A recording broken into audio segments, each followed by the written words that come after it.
You live in LA with your boyfriend, and everything's going amazing. Till he says, babe, I wanna move back to Texas to be closer to my dad. So Okay, that's the first sign right there. He said he wanted to move back to Texas to be closer with his father. He didn't say, hey, babe, I think we should move down to Texas with each other. I want you to get to know my family. I want you to get closer with my side of the family. That already is a clear sign. He's not taking her that serious. He was trying to get away from her. She probably didn't want to admit that to herself, but that's what he was doing. If a man say to you what he's going to do and he don't put you in that, you got to pay attention to that. If a man said to you, oh, he's thinking about he want to get married, he didn't say, I'm thinking about we should get married. He said him. I'm thinking about going to go buy me a car. He didn't say we. I'm thinking about buying me a house. He didn't say we. So remember that. Even think about yourself. When you tell people I, that's because you don't want them to join you give up half of your career, quit your improv troupe and have a goodbye party. Take off months of work, deplete your savings to pay for movers and drive to Texas. you. Okay, this is where she messed up at. For her to have an improv group, that's a lot of work she put into. That means she was really into her craft. It looked like she had a whole studio and decided to give all that up, and she still had to drive to Texas. Why he couldn't drive to Texas and she caught a plane? Some people may say that's doing too much, but that's a lot she just gave up for something she wasn't asked to do. That's the key thing, ladies. This is something that could backfire on you because you know what he could say to her? Well, I never asked you to move with me. I just said I was moving with I said I was going down to Texas to go spend time with my family. So worth it for the love of your life that wants a future with you because he said so. So you spend a month waiting for your shit to arrive, and then another month moving in and building furniture and stuff, and you're so happy. Okay, now you see how she said, because he said so? That's the thought of her realizing, like, I just believed him because what he said. Now, one may think, okay, Ryan, he was showing her actions. No, he wasn't. Because you got to remember, he didn't ask her to move with him. She did all that her own. She took the liberty to get up and go. And that's why they really say, you're not supposed to be moving for no man like that. Most men want to make it comfortable for you, and they would try to come to you. You see how much work she had to do to move? Till he comes back from a family vacation, sits on your couch, which just arrived in the mail, and hands you a note that says we have nothing in common and we're incompatible. Oh no, how did I not know this? Okay, this is another sign. They seem like, I think they was together, what, 2 years or so, 2 to 3 years? For him to be, she already lived with him. To me, I'm thinking somebody live together should be taken serious, right? She already lived with him.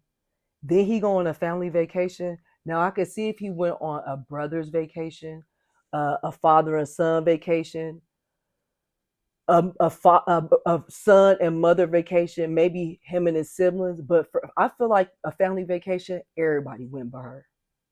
Why after all this time he don't see her as family? This whole time, 3.5 years of happiness, we've been incompatible this whole time, and that we had nothing in common for 3.5 years. How did I not notice? Wow. I thought it was 3.5 years. That's a long time to be with somebody. And look what he said. They don't have nothing compatible. This is the thing about men. Man, y'all are like the biggest gold diggers at times, right? Let me say this part. Oh Lord. He knew from jump he didn't want her to go, right? He knew from jump that him moving was supposed to be his get out of jail card with her.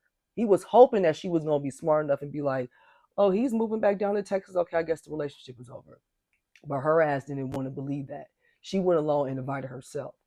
However, with him, for him to tell that girl they wasn't compatible, now I will say those pictures right there, they look like they was having fun. They did. This fool played the role so goddamn well. guarantee you he gonna be married within a year. You know that does genuinely always happen. What made him say to himself after he had her come down to Texas, built that furniture, and do all that stuff? Probably been making love to her, in-house pussy, and then had the nerve to turn around and be like, "Oh, we not compatible." After that family vacation, what do you think they talked about at the family vacation? Listen to this. What a surprise. Thank you for informing me that this whole time we had nothing in common. So you pack up your car wherever you can fit it. Just kidding, you're crying too hard, so we have to pack it for you. And then you drive to Florida to live with your mom. Okay, thankfully she got a mama. She really need to be thankful for that. I kind of feel like she understood now when it all came to heat, especially if she made a song like this, right? That's good. She got a good sense of humor. The crazy part about it is she said she was crying and he had to end up packing a car for her. He should have packed it first. This man don't get enough. He already made it. You know how embarrassed I would be if that was to happen. Not embarrassed. I would be embarrassed to myself that he didn't even pack the car up for me. I had to have a nervous breakdown for him to say, "You know why he packed it up for her, right? To get her ass out that house." That man is a cold piece of work. And thankfully, the mother was there. So, even for this is a saying that I really grew up with. I had my mother tell me this. I've had my grandfather tell me this. You really aren't supposed to move for a man. She gave up a lot of stuff. It wasn't even like Texas was a good fit for her, as in career wise. It wasn't even like they had kids where it was like, okay, it'll be beneficial for the kids to be around, their grandparents. This lady was just really forcing herself to go out. She's the one who decided to do this, which was really, do I personally feel like, she was swindled? I don't. I don't feel like she was. And the reason why I say she wasn't swindled is because he didn't ask her. And that's something my mama always taught me. Did they ask you that? Did they ask you to do that, Brian? They didn't ask you to hold the door open. That's you. So if they don't tell you thank you, they don't tell you thank you. Did they ask you to buy them that? No. So if they don't show appreciation, that's on you to realize. So if a man don't ask you, sometimes you don't need to do it. Okay? Because trust me, if her and that man ever talk, I wonder would he tell her, "Well, I never asked you to move to Texas."